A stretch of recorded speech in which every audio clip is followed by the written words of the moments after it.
Greetings, Benjamin J. from BENZTRAINZ with another in the series. Well, what you're looking at, of course, is Benz button contactor prototype tin litho car. And as you see, I've cleaned it up considerably. It's really simple. It works absolutely superbly. And as I said yesterday, I went down to Menards today and picked up a new drawer pull. And as you see how simple this is. Now, this drawer pull, I was going to get one that was solid brass, but a solid brass drawer pull is $8. I wasn't going to spend that much to put power on this car. So I looked around for something that was similar, and I found this, $2.87. It's made out of some kind of alloy. I don't know what it is. It's not aluminum because it's way too heavy. It doesn't appear to be pot metal, and it's definitely not steel because it's non-magnetic. Anyway, it was covered with this anodized finish, or whatever finish you want to call this, and it was completely non-conductive. I put it on the rail for the first test. It didn't work at all. So I just filed through that stuff, and you can see there's hints of copper there. So whatever this metal is, they originally coated it or plated it with copper, and then plated it with this whatever bronze brass finish is. I have no idea, but it was non-conductive. So anyway, just filed through it, and it conducts just absolutely splendidly. So it's attached directly to a steel rod that runs through a plastic insert, which is a sleeve, actually a hollow wall anchor. And this acts as the insulator.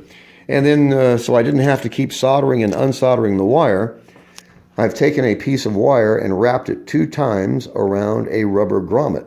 And that rubber grommet just slides over that steel shaft, which is attached directly to the button contactor, as you see.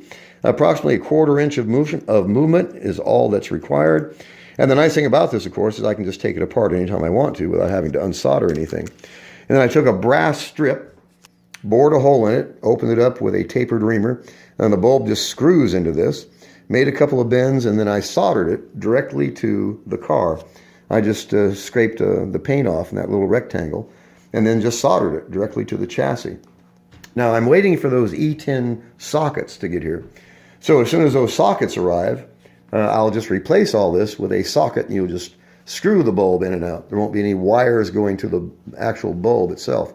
But as you see, this is really simple. The nice thing about it, of course, is the fact that it works. It works just absolutely perfectly. And it's flicker-free.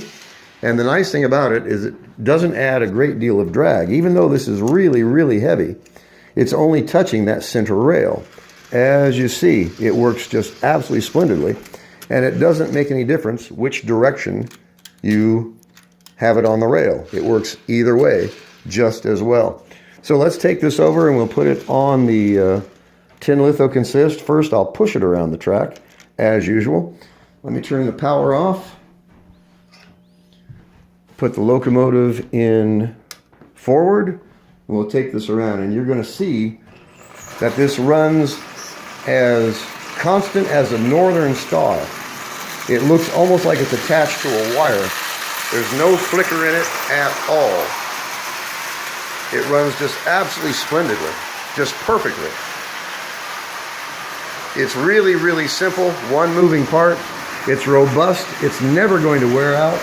It's inexpensive, $2.87. Best of all is the fact that it runs flicker-free. It's easy to build. It's really simple. This is by far the simplest main contactor that I have ever seen for tin litho. So let's turn this off, and I'll pull this off. We'll put it on a couple of other consists. Now, this is track 5, which was that de-rusted American Flyer track with a couple of pieces of Menards straight track. So let's take it around on this. And as you see, it runs flicker-free.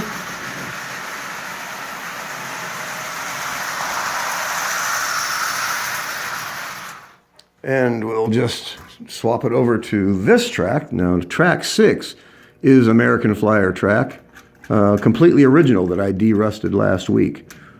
All right, let's see how it runs on the de-rusted American Flyer track. And again, completely flicker-free. Like I said, the light is so constant, it looks like it's attached to a wire.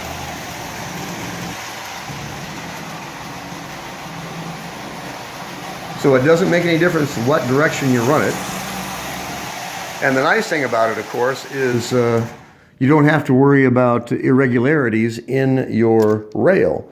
This will actually move with them, and it goes over points and where the tracks come together. If you have a high spot, it won't make any difference at all. This works just absolutely splendidly.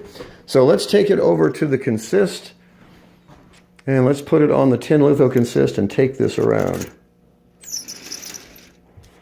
So, like I said, it is really, really simple. And the best part, of course, is the fact that it works so well. All right, let's take this around.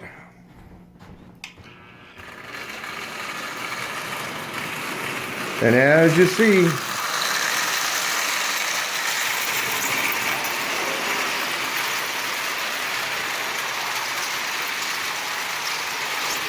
flicker free all the way around the rail.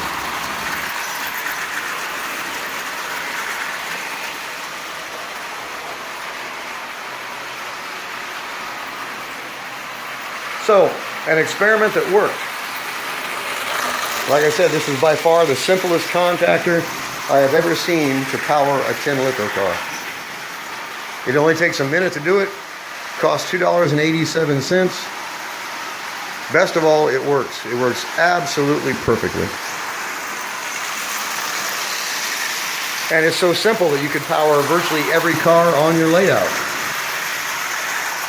A lot of possibilities here. It works really, really well. So, Benz button contactor. Absolutely the simplest thing I have ever seen. And it is just so easy to make it. It's never going to wear out. It's really inexpensive. And as you see, there's nothing to break unless this physically falls off the table or you physically damage it somehow. It is never, ever going to wear out. So put the locomotive back in neutral so I can power this track.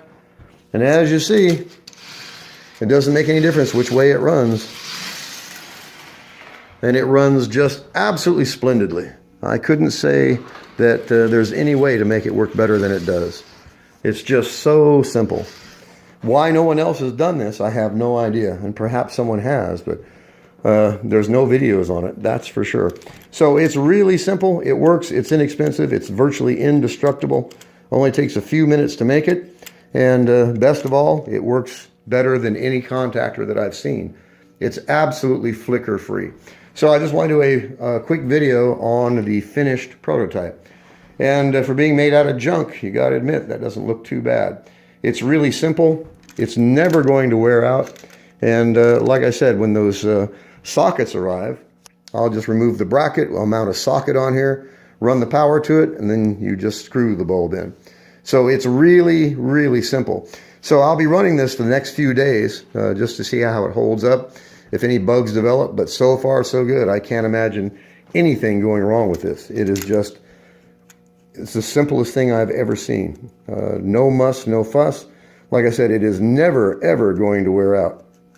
It works just absolutely splendidly. So just a quick video, Benz button contactor. As always, if you have any questions, feel free to drop me an email, BENZTRAINZ@gmail.com. And as always, thank you for watching.